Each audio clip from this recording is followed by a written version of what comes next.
Hello everyone.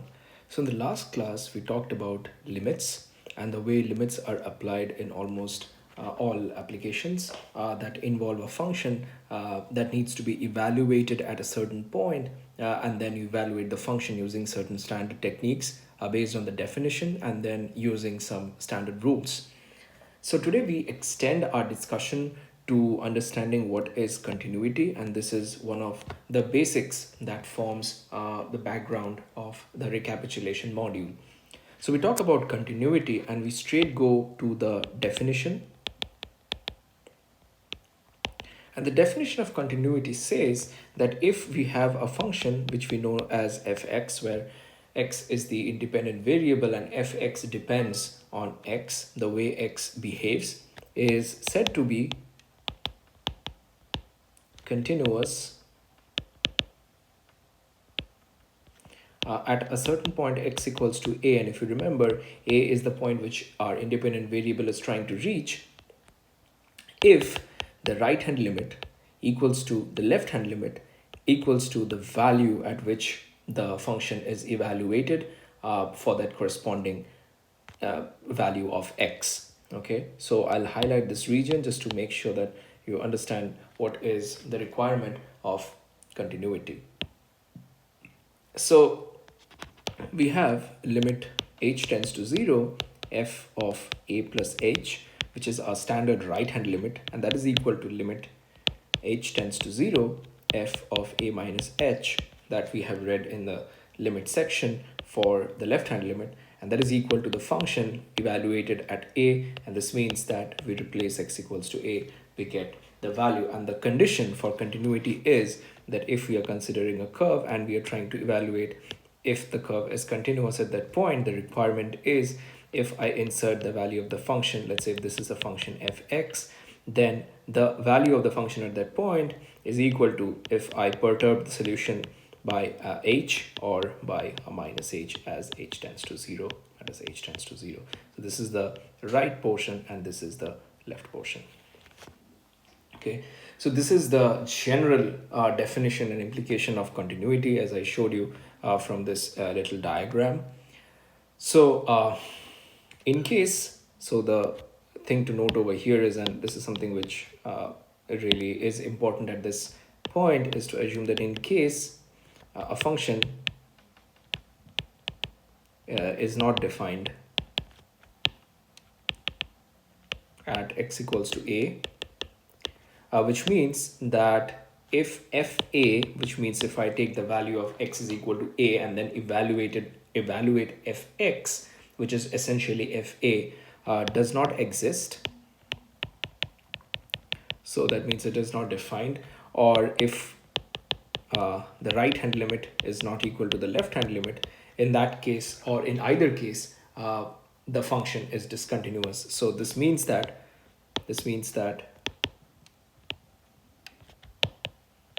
the function is discontinuous at x equals to a. That is the value that we are trying to consider, that value. So that is the whole point of our understanding. Okay, so it's graph. So the graph that we are drawing for fx, let's say we have a graph for fx and we have x as the x-axis. So in case we are drawing a graph over here, we will see that in most cases there will be a discontinuity. So in this cases, either of the two cases which I stressed over here, that either the right hand limit is not equal to the left hand limit, or fa, that means the function at that point does not exist. So you can take a moment to read and understand what the continuity definition is, though it is just a continuation of what you have learned in your high school, but this is a good point to recap everything. So this is the point where x is equal to a. So if you try to draw a line over here, this is the point a, which shows discontinuity, and hence we have to understand this situation. So let's take some examples in this track and try to analyze what might be some cases or good cases of continuity.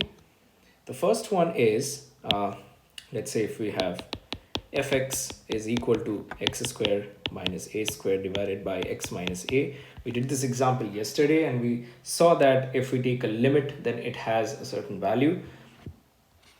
Its limit can be easily evaluated using the L'Hopital's rule, but this is discontinuous because we don't really have a limit at fa for this case at x equals to a, because fa will give a number which looks like this, and this is indeterminate, as we said in the previous lecture.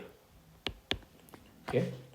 Next, let's take a second example, and if we see that fx is equal to 1 plus 1 by 1 plus 2 to the power 1 by x.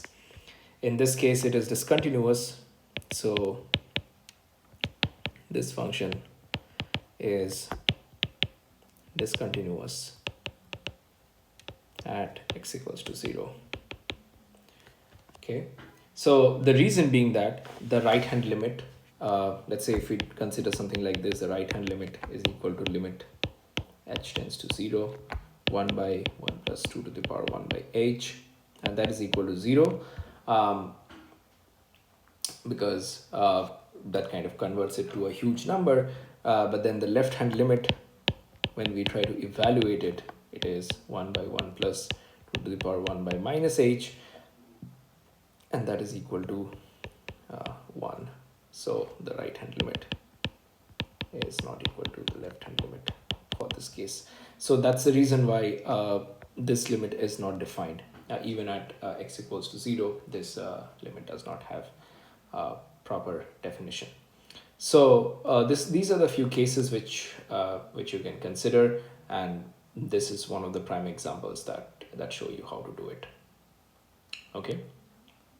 So now for the third example, we can also see that, let's say if we have a function fx is equal to 1 minus sine to the power e to the power 1 by x, and this is discontinuous at x equals to 0.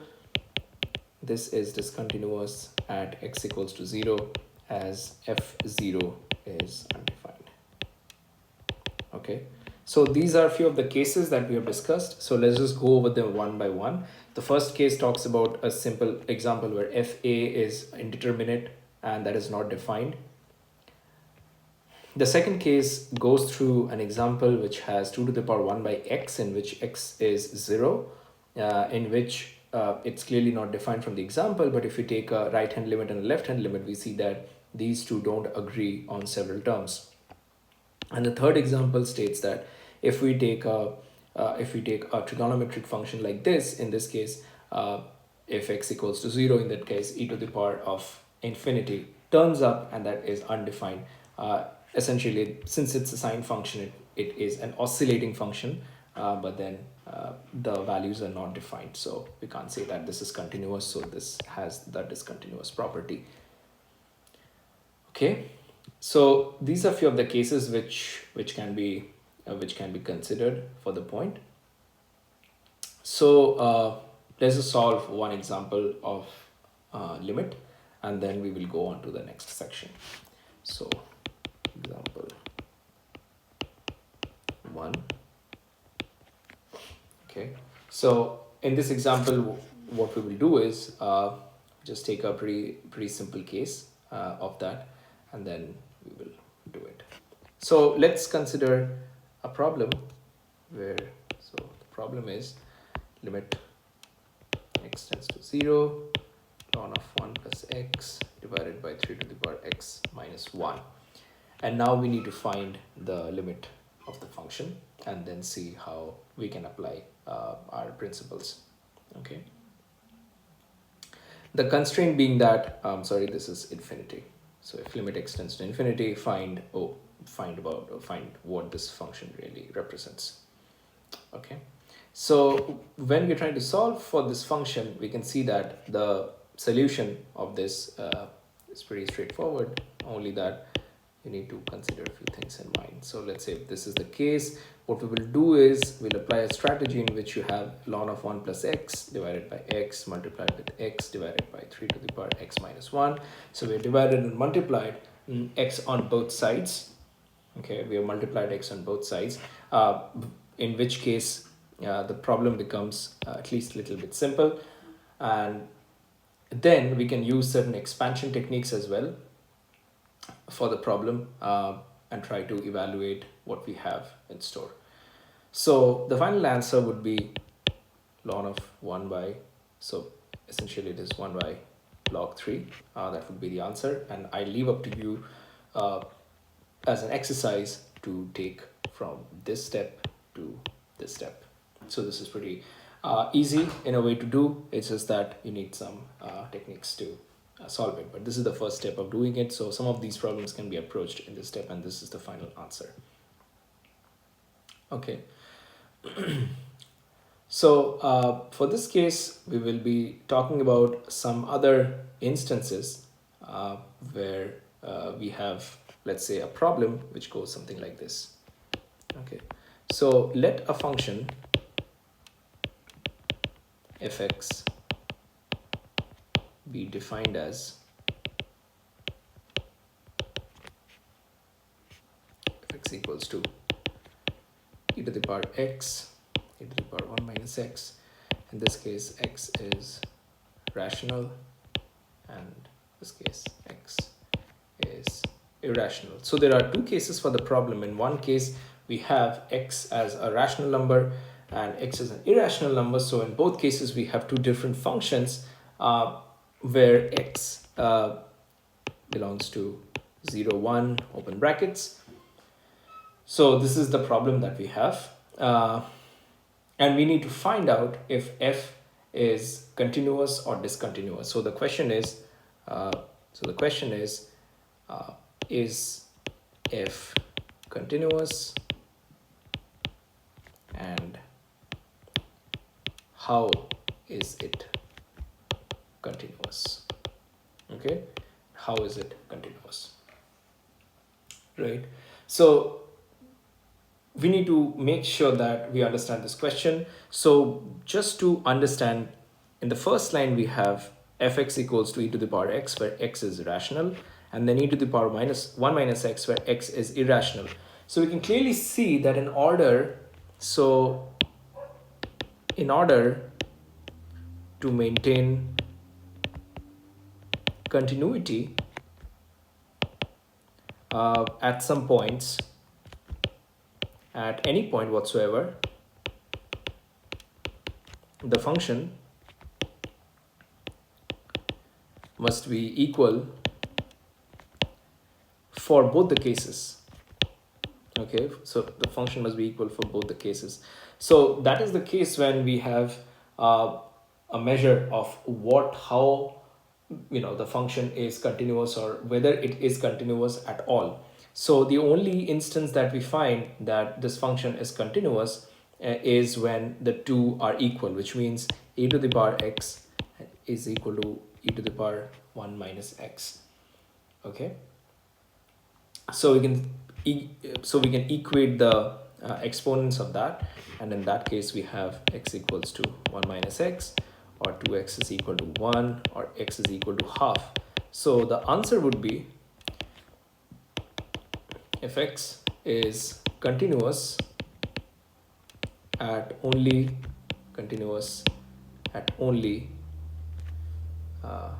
one point, and that is x equals to half, and that is the answer to the question. So some of this also clarifies the question that if a function has two different forms in two different regimes, which is if it is a rational number, if x is an irrational number, and it takes different forms for different situations, in that case we need to adopt this strategy to make sure that we have the right solution.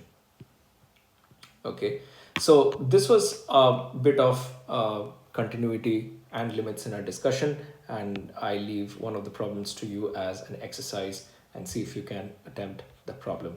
Okay, so this is the first one that we have been doing, and this kind of helps us to go into the next section, which is differentiability, and I'll quickly go over this segment. So the next section is differentiability, and this comes as a bundle, the limits, continuity, and differentiability, before we move on to the problems that really involve these concepts. So without further ado, let's go to the definition of it, which I always say. You need to know the definition as clearly as possible. Make sure that you understand the problems before solving them. So fx is said to be differentiable, and fx is a function, as I said before. So fx is said to be differentiable at x equals to a if r prime is equal to L prime. And in lectures far ahead, we will see that from now on, that prime denotes differentiability. So what this really means is that the right hand derivative is equal to the left hand derivative. And that's exactly what the definition of differentiability really means. This also means that, so this line also means that,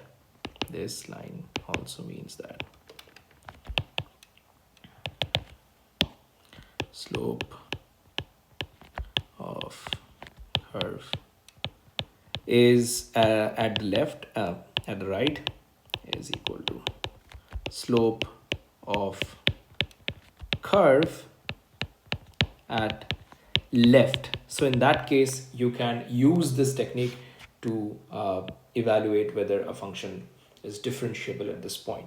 So the expression for that is, or the mathematical expression for that is, limit h tends to 0 f a plus h minus f a divided by h.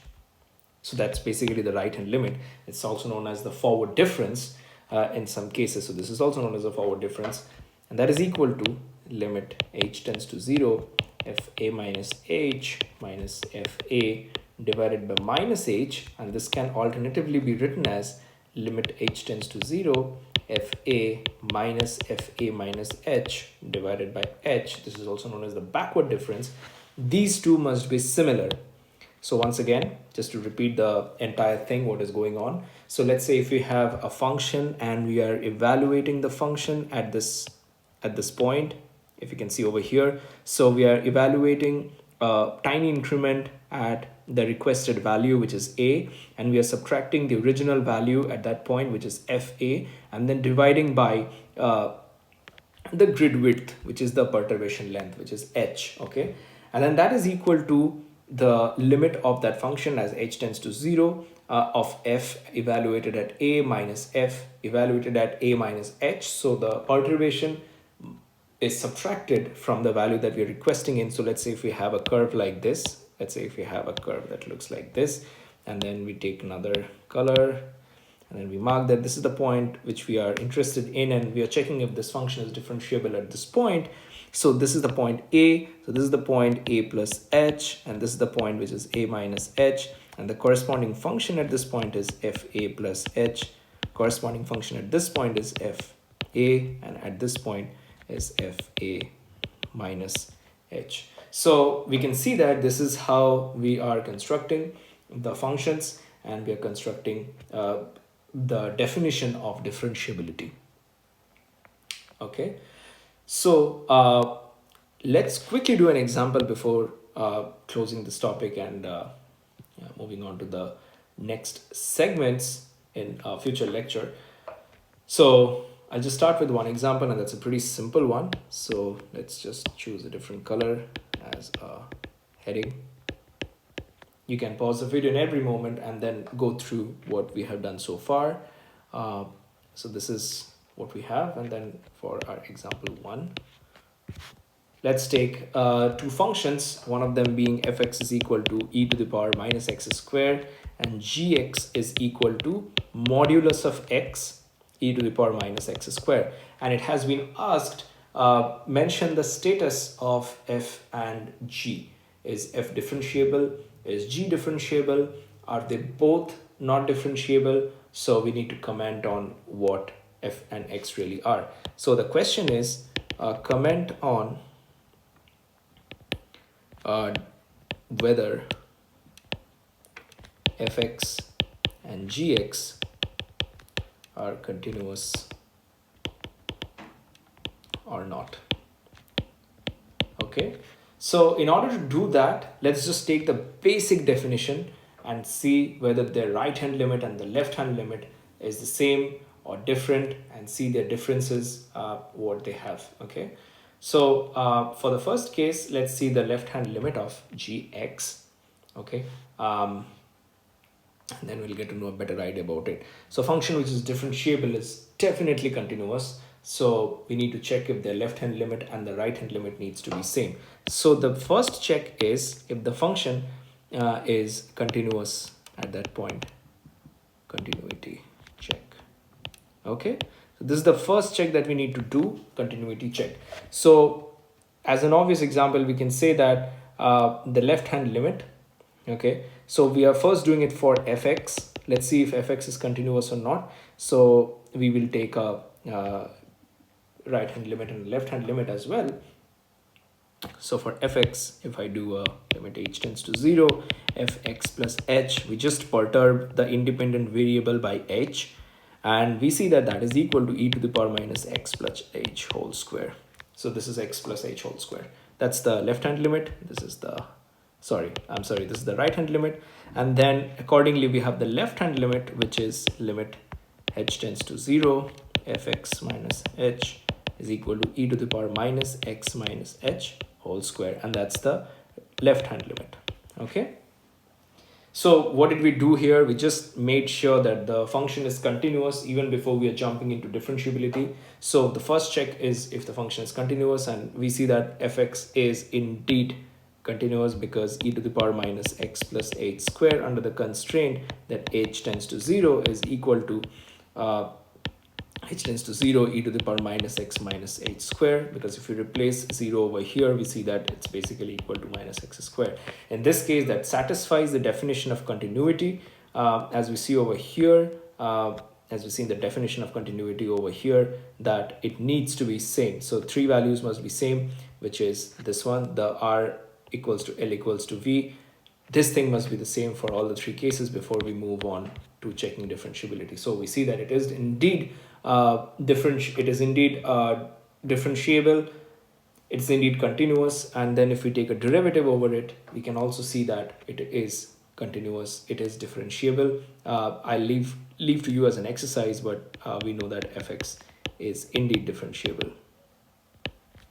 Okay, because we have passed the continuity check, so it is indeed differentiable. I'll just do a simple derivative of f dash x because it will simply be replacing the two values, so it won't be much difficult that way. So it's minus 2x e to the power minus x square. So that's the thing that we're looking for really, and in most of the cases it will be similar. So we won't have any issues with sign because if you replace x with x plus h or x with x minus h, it really won't matter for this example. Okay. Now we go on to the next problem, the next function. So the first function fx is differentiable everywhere. Is differentiable everywhere. So that's the first thing that we have. So let me mark this as A, and then we go on to the B part where we check the function gx, and that has some speculations looming over it because it has a modular sign which changes. Let's take the left hand limit of this example, and then we have limit h tends to 0, gx minus h is equal to minus x minus h e to the power minus x minus h whole square. So essentially what I did was I just replaced x with x minus h, and then the modulus is replaced with minus x because we are taking the left hand part. So we need to impose a negative sign on the value of x to make sure that the resultant, the output that we get is positive. So minus x plus h is positive. Okay, so that's the use of modulus. So this is the expression that we get, minus x minus h e to the power minus x minus h whole square. Okay, so now what we do is we do the right hand limit as well to check whether the function is continuous, and then we move on to checking whether it is differentiable. So limit h tends to 0, and then we have gx plus h, and that is equal to x plus h because modulus of x got turned into x plus h, and it is positive, so we don't need to impose any sign, no need to impose an additional sign for that. Okay, and then e to the power minus x plus h whole square. Now what we see that if we compare limit 1 and limit 2, we see that the left hand limit is really equal to limit h tends to 0 gx minus h, but then it comes with a negative sign in front of the quantity that it has. And then limit h tends to 0, which is the right hand limit, that is equal to h tends to 0 g of x plus h, and that is equal to a positive sign and whatever comes in between. And you will see that these two quantities are actually the same. They don't have any difference between them. It's just that the sign in front of them is the real cause of the two quantities not being equal. Hence, we can say that since it has failed the continuity test, okay, it is not differentiable. It is not differentiable. Okay, so this is pretty straightforward. We're just calculating the left hand limit and the right hand limit of the problem, and thereby we can say that this is not valid. So here are the two. Here is one problem that we discussed, and I hope that this problem will give you much motivation to understand and appreciate how differentiability, limits, and continuity are intertwined with each other. Okay, so see you in the next lecture.